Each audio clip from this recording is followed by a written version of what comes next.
ಜೈ ಹಿಂದ್. ಎಲ್ಲ ನನ್ನ ಬಿ ಎಸ್ ಎಫ್ ಆಸ್ಪಿರೆಂಟ್ಸಿಗೆ ಬಾರ್ಡರ್ ಸೆಕ್ಯೂರಿಟಿ ಫೋರ್ಸ್ನಲ್ಲಿ ಟ್ರೇಡ್ಸ್ಮನ್ ಹುದ್ದೆಗಳಿಗೆ 3,588 ಹುದ್ದೆಗಳಿಗೆ ಯಾರೆಲ್ಲ ಅರ್ಜಿಗಳನ್ನ ಸಲ್ಲಿಸಿದೆಲ್ಲ ಸೊ ಅಂಥವರಿಗೆ ಫಿಸಿಕಲ್ ಡೇಟನ್ನು ಅನೌನ್ಸ್ಮೆಂಟನ್ನು ಮಾಡಿದಾರೆ. ಫಿಸಿಕಲ್ ಬಂದ್ಬಿಟ್ಟು ಸರ್ ನಮ್ಮದು ಕೊಯಮತ್ತೂರು ತಮಿಳ್ನಾಡದಲ್ಲಿದೆ, ಸರ್ ಬೆಂಗಳೂರದ ಯಲಂಕದಲ್ಲಿದೆ. ಸರ್ ನಾವು ಫಿಸಿಕಲ್ಗೆ ಹೋಗಬೇಕಾದ್ರೆ ದಾಖಲಾತಿಗಳನ್ನು ಏನೆಲ್ಲ ತಗೊಂಡು ಹೋಗಬೇಕು, ಇದೇ ತಿಂಗಳ 26ನೇ ತಾರೀಕಿನಿಂದ ಹಿಡಿದು ಮುಂದಿನ ತಿಂಗಳ 16ನೇ ತಾರೀಕಿನ 16 25ನೇ ತಾರೀಕು ಮಟ್ಟನೂ ಕೂಡ ಬಿ ಎಸ್ ಎಫ್ ಫಿಸಿಕಲ್ ಅನ್ನ ಕಂಡಕ್ಟ್ ಮಾಡ್ತಾ ಇದ್ದಾರೆ. ಸೊ ಒಂದು ತಿಂಗಳ ಈ ಹುದ್ದೆಗಳಿಗೆ ಪುರುಷ ಮತ್ತು ಮಹಿಳಾ ಅಭ್ಯರ್ಥಿಗಳು ಇಬ್ಬರು ಕೂಡ ಅರ್ಜಿಗಳನ್ನ ಸಲ್ಲಿಸಿದ್ರಿ. ಸೊ ಇದಕ್ಕೆ 10ನೇ ತರಗತಿ ಪಾಸ್ ಆಗಿರ್ತಕ್ಕಂಥ ವಿದ್ಯಾರ್ಥಿಗಳು ಮತ್ತು ITI ಪಾಸ್ ಆಗಿರ್ತಕ್ಕಂಥ ವಿದ್ಯಾರ್ಥಿಗಳಿಗೆ ಇದೊಂದು ಸುವರ್ಣ ಅವಕಾಶವನ್ನು ಕೊಟ್ಟಿದ್ರು. ಸೊ ಗಡಿ ಭದ್ರತಾ ಪಡೆಯಲ್ಲಿ ಸೊ ಇದೊಂದು ಬೆಸ್ಟ್ ನಿಮ್ಗೆ ಒಳ್ಳೆಯ ಹುದ್ದೆ ಆಗಿರ್ಬೋದು. ನೀವು ಅನ್ಕೊಳ್ತಾ ಇದ್ದೀರಾ sir B S F tradesman ಹುದ್ದೆ ಅಂದರೆ ಸರ್ ಅಲ್ಲಿ ಏನಾದರೂ ಜಾಸ್ತಿ ವರ್ಕ್ ಇರ್ತದ ಅಂತ ಹೇಳಿ. ಏನು ಇರಲ್ಲ, ನೀವು ಸೋಲ್ಜರ್ ಆಗಿದ್ದೀರಾ ಅಂತಂದರೆ ಸೊ ಚೆನ್ನಾಗಿರ್ತಕ್ಕಂಥ ಡ್ಯೂಟಿ ಇರ್ತೈತಿ. ಸೊ ಅದ್ರ ಬಗ್ಗೆ ತಲೆ ಕೆಡ್ಸ್ಕೊಳಕ್ಕೆ ಹೋಗ್ಬೇಡ್ರಿ. ಯಾವುದಾದ್ರೂ ಆಗಲಿ ಒಂದು ಸೈನಿಕರಾಗಿ ನೀವು ಸೇವೆಯನ್ನು ಸಲ್ಲಿಸ್ತಾ ಇದ್ದೀರಿ ಅಂದರೆ ಸಾಕು. ಸೊ ನೀವು ನಿಮ್ಮ ಡ್ರೀಮ್ ಕನಸನ್ನು ಕಟ್ಕೊಂಡಿರ್ತಕ್ಕಂಥದ್ದು ಒಂದು ಸೈನಿಕನಾಗಬೇಕು. ಸೊ ಒಂದು ವರದಿಯನ್ನು ಹಾಕ್ಕೊಳ್ಬೇಕು, ನನ್ನ ತಂದೆ ತಾಯಿ ಕನಸನ್ನು ಈಡೇರಿಸಬೇಕು, ನನ್ನ ತಂದೆ ತಾಯಿಯನ್ನು ನಾನು POP ಪಾಸಿಂಗ್ ಔಟ್ ಪರೇಡಿಗೆ ಹೋಗಿ ಕರೆಸ್ಕೊಂಡು ಸೊ ಅವ್ರಿಗೆ ಕೂಡ ಅವ್ರ ಮುಂದೆ ಡ್ರಿಲ್ ಹೊಡೆದು ಸೆಲ್ಯೂಟ್ ಹೊಡೆದು ಒಂದು ಕ್ಯಾಪನ್ನು ಹಾಕಬೇಕಂತ ಒಂದು ಕನಸನ್ನು ಕಟ್ಕೊಂಡಿರ್ತಕ್ಕಂಥ ಪುರುಷ ಮತ್ತು ಮಹಿಳಾ ಅಭ್ಯರ್ಥಿಗಳಿಗೆ ಇದೊಂದು ಸುವರ್ಣ ಅವಕಾಶನೇ ಇದೆ.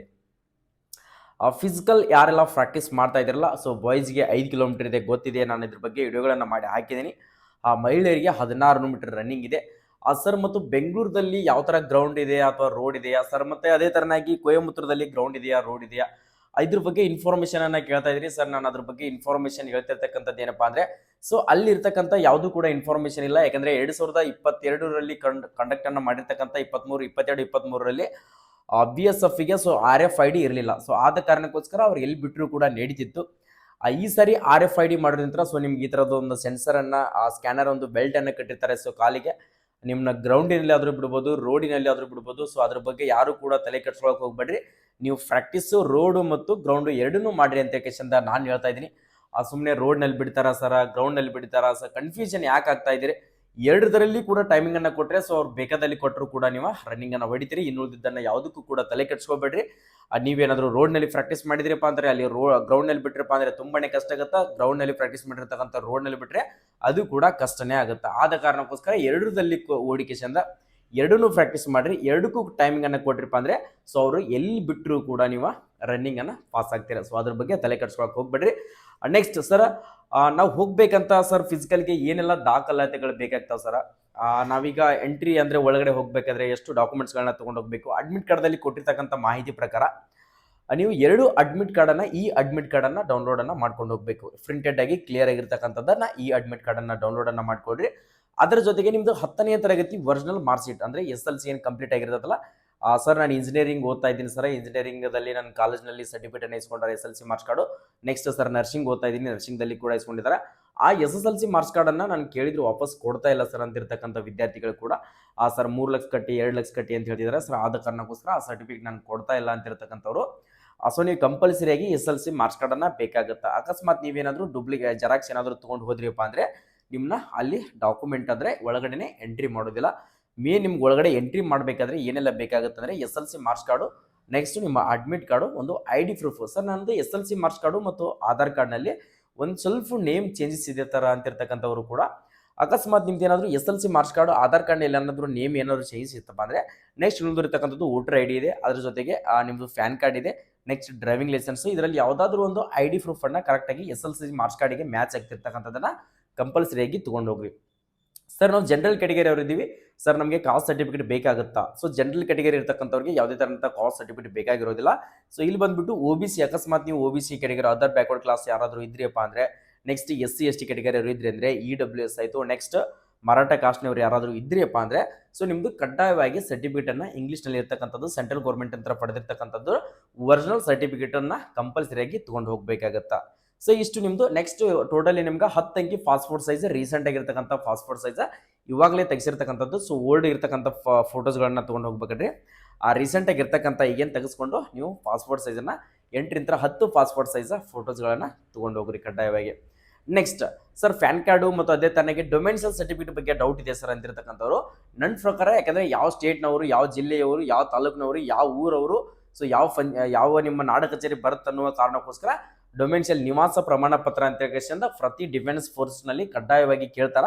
ಸೊ ನನ್ನ ರಿಕ್ವೆಸ್ಟ್ ಏನಪ್ಪಾ ಅಂದರೆ ಡೊಮೆನ್ಷಿಯಲ್ ಸರ್ಟಿಫಿಕೇಟನ್ನು ಕಂಪಲ್ಸರಿಯಾಗಿ ತೊಗೊಂಡು ಹೋಗ್ರಿ ಅಂತ ಹೇಳ್ತಾ ಇದ್ದೀನಿ. ಡೊಮೆನ್ಷಿಯಲ್ ಸರ್ಟಿಫಿಕೇಟ್ ಇನ್ನೂ ತೆಗೆಸಿರಲಿಲ್ಲಪ್ಪ ಅಂದರೆ ನಿಮ್ಗೆ 4-5 ಡೇಸ್ನಲ್ಲಿ ಕೂಡ ಡೊಮೆನ್ಷಿಯಲ್ ಸರ್ಟಿಫಿಕೇಟ್ ಕಡ್ಡಾಯವಾಗಿ ತೆಗೆದುಕೊಡ್ತಾರೆ. ನಿಮ್ಮ ನಾಡ ಕಚೇರಿ ಅಂದರೆ ನಿಮ್ಮ ಏನು ತಲಾಟಿ ಅವ್ರು ಇರ್ತಾರಲ್ಲ, ಸೊ ಅಲ್ಲಿ ವಿಲೇಜ್ ಅಕೌಂಟೆಂಟು, ಸೊ ಅವ್ರ ಹತ್ರ ಹೋಗಿ ಕೇಸಿಂದ ಅರ್ಜಿಗಳನ್ನ ಹಾಕೊಂಡ್ಬಿಟ್ಟು ನೀವು ಡೊಮೆನ್ಷಿಯಲ್ ಸರ್ಟಿಫಿಕೇಟನ್ನು ಇಂಗ್ಲೀಷ್ನಲ್ಲಿ ಕಡ್ಡಾಯವಾಗಿ ತೆಗೆಸ್ಕೊಳ್ರಿ. ಗೊತ್ತಾಯ್ತಾ? ಇಂಪಾರ್ಟೆಂಟ್ ಡಾಕ್ಯುಮೆಂಟ್ಗಳನ್ನ ಇನ್ನೊಂದು ಸರಿ ಹೇಳ್ತೀನಿ ನೋಡ್ಕೊಡ್ರಿ. ನಿಮ್ಮದು ಈ ಅಡ್ಮಿಟ್ ಕಾರ್ಡನ್ನು 2 ತಗೊಂಡೋಗ್ರಿ. ಈ ಅಡ್ಮಿಟ್ ಕಾರ್ಡನ್ನು 2 ತಗೊಂಡೋಗ್ರಿ. Next SSLC original marks card, next ID proof, Aadhaar card, voter ID, pan card, ಯಾವುದಾದ್ರೂ ಒಂದು ID proof. Next 10-12 passport size recent ಆಗಿರ್ತಕ್ಕಂಥ photos. Next caste certificate. Next ಅದೇ ಥರನಾಗಿ ಡೊಮೆನ್ಷಿಯಲ್ ಸರ್ಟಿಫಿಕೇಟು. ರೆಸಿಡೆನ್ಷಿಯಲ್ ಇದ್ರೂ ವೈರಿ, ಇಲ್ಲಾಂದರೆ ನಡೀತದ. ಅಕಸ್ಮಾತ್ ನಿಮ್ಮ ಹತ್ರ ಯಾವುದಾದ್ರೂ ಎಕ್ಸ್ಪೀರಿಯನ್ಸ್ ಸರ್ಟಿಫಿಕೇಟ್ ಇದ್ದರೆ ಎಕ್ಸ್ಪೀರಿಯನ್ಸ್ ಸರ್ಟಿಫಿಕೇಟನ್ನು, ಸೊ ಇಷ್ಟು ಡಾಕ್ಯುಮೆಂಟ್ಗಳನ್ನ ಒರಿಜಿನಲ್ ಆಗಿ ಇಟ್ಕೊಂಡು ಅದರ ಜೊತೆಗೆ ಒಂದು ಸೆಟ್ ಜೆರಾಕ್ಸನ್ನು ಕಂಪಲ್ಸರಿಯಾಗಿ ತೊಗೊಂಡೋಗ್ರಿ. ಒಂದು ಸೆಟ್ಟು ಜೆರಾಕ್ಸನ್ನು ಕಂಪಲ್ಸರಿಯಾಗಿ ತೊಗೊಂಡೋಗಿ. ಸೊ ಈ BSF ಟ್ರೇಡ್ಸ್ಮನ್ ಹೋಗ್ತಿರ್ತಕ್ಕಂಥ ವಿದ್ಯಾರ್ಥಿಗಳಿಗೆ ಡಾಕ್ಯುಮೆಂಟ್ಸ್ ಏನು ಡೌಟ್ ಇತ್ತಲ್ಲ, ಸೊ ಈ ಡೌಟನ್ನು ಕ್ಲಿಯರ್ ಮಾಡಿದ್ರಿ. ಪ್ರತಿ ಒಂದು ವಿದ್ಯಾರ್ಥಿ ಕೂಡ ಸೊ ಈ ಡಾಕ್ಯುಮೆಂಟ್ಸ್ಗಳನ್ನ ಕರೆಕ್ಟಾಗಿ ಇಟ್ಕೊಂಡು ಹೋಗಿ ಪ್ರತಿಯೊಬ್ಬರು ಕೂಡ ಫಿಸಿಕಲನ್ನು ಪಾಸ್ ಮಾಡಿಕೊಡ್ರಿ. ಸರ್ ಅಡ್ಮಿಟ್ ಕಾರ್ಡ್ದಲ್ಲಿ ಎಕ್ಸಾಮ್ ಅಂತಿದೆ ಸರ್, ಎಕ್ಸಾಮ್ ಏನಾದರೂ ಕಂಡಕ್ಟ್ ಮಾಡ್ತಾರ ಅಂತ ಕೇಳ್ತಾರಲ್ಲ, ಸೊ ಅದು ಎಕ್ಸಾಮ್ ಇರೋದಿಲ್ಲ. PET ಮತ್ತು ಫಿಸಿಕಲ್ APCC ಟೆಸ್ಟು ಮತ್ತು ಫಿಸಿಕಲ್ ಸ್ಟ್ಯಾಂಡರ್ಡ್ ಟೆಸ್ಟ್ ಅಂತ ಹೇಳಿಕೆಸಿಂದ ಹೈಟು, ವೇಟು, ಚೆಸ್ಟು, ರನ್ನಿಂಗು ಇಷ್ಟನ್ನು ಮಾತ್ರ ಚೆಕ್ ಮಾಡ್ತಿರ್ತಾರೆ. ಸೊ ಇನ್ನುಳಿದಿರ್ತಕ್ಕಂಥದ್ದು ಡಾಕ್ಯುಮೆಂಟನ್ನು ಚೆಕ್ ಮಾಡೋದಿಲ್ಲ. ಸೊ ಜಸ್ಟ್ ಎಂಟ್ರಿ ಮಾಡೋಕ್ಕೋಸ್ಕರ. ನೆಕ್ಸ್ಟ್ ಇಲ್ಲಿರ್ತಕ್ಕಂಥದ್ದು ಎಕ್ಸಾಮ್ ಇರೋದಿಲ್ಲ, ಸೊ ಮೆಡಿಕಲ್ ಇರೋದಿಲ್ಲ, ಟ್ರೇಡ್ ಟೆಸ್ಟ್ ಇರೋದಿಲ್ಲ. ಜಸ್ಟ್ ನಿಮ್ಮದು ಫಿಸಿಕಲ್ ಮಾತ್ರ ಕಂಡಕ್ಟನ್ನು ಮಾಡ್ತಾರೆ. ಸೊ ಅಡ್ವಾನ್ಸ್ ಆಗಿ 1 ಡೇ ಅಡ್ವಾನ್ಸ್ ಆಗಿ ಹೋಗ್ರಿ. ಅಕಸ್ಮಾತ್ ತಮಿಳ್ನಾಡು ಬಂದಿರತಕ್ಕಂಥ ವಿದ್ಯಾರ್ಥಿಗಳು 1 ಡೇ ಅಡ್ವಾನ್ಸ್ ಹೋಗಿ ಅಲ್ಲಿ ರೂಮನ್ನು ಸರ್ಚ್ ಮಾಡ್ಕೊಂಡು ಸ್ಟೇ ಆಗಿ, ಸೊ ಆರಾಮ್ಸಾಗಿ ಬಾಡಿಯನ್ನು ಕೂಲಾಗಿ ಇಟ್ಕೊಂಡು ಕೇಸಿಂದ ಮರುದಿನ ಹೋಗಿ ರಿಪೋರ್ಟಿಂಗ್ 6 ಗಂಟೆಗೆ, ಮಾರ್ನಿಂಗ್ 6 ಗಂಟೆಗೆ ರಿಪೋರ್ಟಿಂಗ್ ಇರುತ್ತೆ. ಅಕಸ್ಮಾತ್ ಲೇಡೀಸ್ ವಿದ್ಯಾರ್ಥಿಗಳು ಯಾರಾದರೂ ಇತ್ತಪ್ಪ ಅಂದರೆ ನಿಮ್ಮ ಪೇರೆಂಟ್ಸನ್ನು ಕರ್ಕೊಂಡು ಹೋಗ್ರಿ. ಅಲ್ಲಿ ನಿಮ್ಗೆ ನಿಯರೆಸ್ಟ್ ಆಗಿರ್ತಕ್ಕಂಥ ರೂಮ್ಸ್ಗಳು ಸಿಗ್ತಾವೆ, ಅವೈಲೇಬಲ್ ಇರ್ತಾವೆ. ಸೊ ಅಲ್ಲಿ ಹೋಗಿ ಕೇಸಿಂದ ನೀವು ಫಿಸಿಕಲನ್ನು ಕರೆಕ್ಟಾಗಿ ಇಲ್ಲಿಂದ ಹೋಗಬೇಕಾದ್ರೆ ಜರ್ನಿ ಆಗಿರ್ತದೆ. ಸೊ ನೀವು ಯಾಕಂದ್ರೆ ಹೋಗಿ 1 ಡೇ ರೆಸ್ಟ್ ಮಾಡಬೇಕಾಗುತ್ತೆ. ನೀವು ಫಿಸಿಕಲ್ ಪಾಸ್ ಮಾಡ್ಕೊಳ್ಬೇಕು ಅನ್ಕೊಂಡಿದ್ರೆ ಅರೆಸ್ಟ್ ಕೂಡ ಮಾಡಬೇಕಾಗುತ್ತೆ. ಅಲ್ಲಿ ನಿಯರ್ ಆಗಿರ್ತಕ್ಕಂಥ ರೂಮ್ಸ್ಗಳನ್ನ ಸರ್ಚ್ ಮಾಡ್ಕೊಂಡ್ಬಿಟ್ಟು ಅರೆಸ್ಟ್ ಮಾಡ್ಕೊಡ್ರಿ. ಮಾರ್ನಿಂಗ್ ನಿಮ್ಮ 5 ಗಂಟೆಗೆ ಎದ್ದು ಕೇಸಿಂದ 4:45 ಗಂಟೆಗೆ ಹೋಗಿ ಕೇಸಿಂದ ಆ ರಿಪೋರ್ಟಿಂಗನ್ನು ಕೊಡ್ರಿ. 6 ಗಂಟೆ ಒಳಗಡೆ ಮಟ್ಟ ನಿಮ್ಗೆ ರಿಪೋರ್ಟಿಂಗನ್ನು ತೊಗೊಳ್ತಾರೆ.